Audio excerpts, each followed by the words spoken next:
Hi, I'm Josh Campbell, CEO of Worth Media, here at the Players Impact event, Super Bowl weekend, New Orleans, with Jen Welter. Jen, thanks for joining me. Oh my gosh, where else would I want to be? I mean, hello, Worth and Impact. I like all And of Impact. these things. Yes. So I just read a statistic.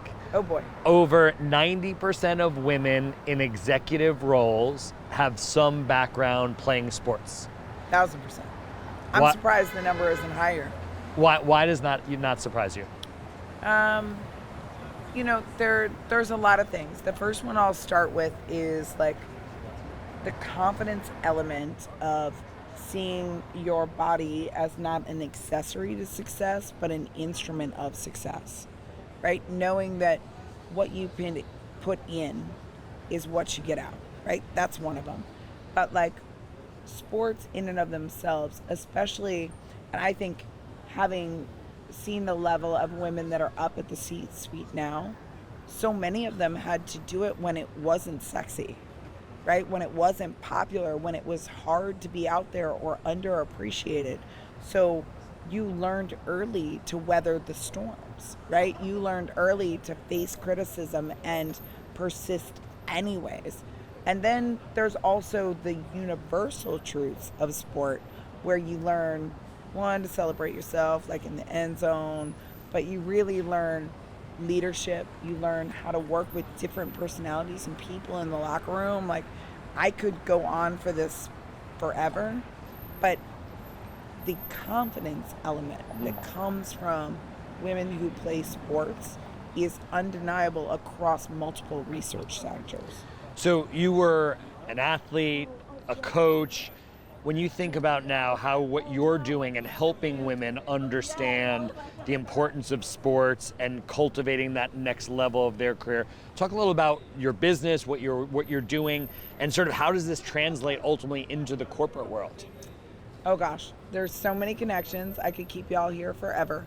But what I will say, like, let's go specifically into Super Bowl and the narrative that me and my team created. Like, we have the only all-female centered slate of events around the Super Bowl. So we have 3 events that were curated around the past, present, and women of football. And so the first one we opened on Wednesday night. It was called Kick Glass, and it was the history of, or I should say, I guess, herstory of women in football, from the broadcast booth to the boardroom, from the front office to the field, on the field, whatever you did. Like, if you moved the chains for women in football, if your strong shoulder pads are those that the game's built on today, you should be here. And we dug up stories because I actually authored part of the literature for the Keep Playing Like a Girl campaign because, like, cheat code, I am actually a doctor, and the doctorate is in sports psychology. And when we talk about half of girls will opt out of sports by the time they finish puberty, the 3 reasons that they were given in the Keep Playing Like a Girl research was they didn't feel like they belonged in sports. They didn't feel like society supported them in sports.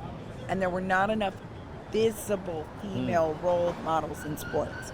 So think about it. I mean, we're talking about America's game, right? The game that shares Sundays with the church and our Thanksgivings and Christmas with our families. And yet, in that sport, they're not in the Pro Football Hall of Fame. You Right. can't go anywhere and look and see the women who maybe did something to look and say, I want to be here, right? So you have, obviously, the Caitlin Clarks, the Alex Morgans, but unfortunately we can count those on probably one hand the household name Right. of women who are playing professional sports. How do we change that? We've got to move with intention, right? So we curated that installation, and we had so many women who were like in tears because they were being recognized for the first time, and other people who looked and said, I'd never seen this, right? And then, so that was past. And then you look at present. So tomorrow, I will run at least probably between 100 and 200 women through a day in the life of an NFL player. And they will get to have the ultimate female fan fantasy experience where they get to have proximity to the game. Like, fandom and confidence comes through relationship.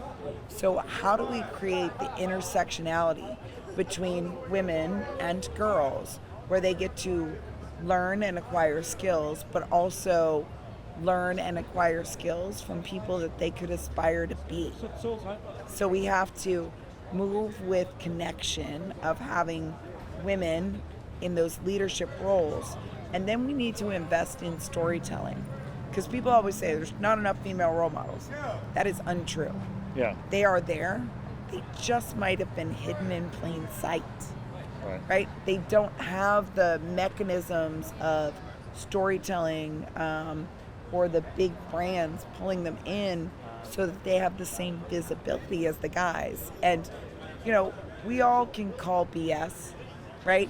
Don't tell me as a little girl I can do everything that the boys can do, but I can't buy a poster of a girl and I can find 10 of a guy. Don't tell me I can be this and yet I can't see her play on TV, but I can see the guys. Those things are like, it's almost like they're sins of omission. Right? And yet those sins speak very loudly. Well, we'll have to get you involved. Worth launched, a groundbreaking women's list, our series, our issue, really to do that, to highlight the amazing thing that sort of women in our community are doing. Jen, thanks for joining me today. Oh my gosh, thank you for having me, and thank you for, again, moving with intention, right? Like, I said it and you're doing it. How cool is that? Like, what a great connection. It's almost like we set it up, but we didn't. Thanks.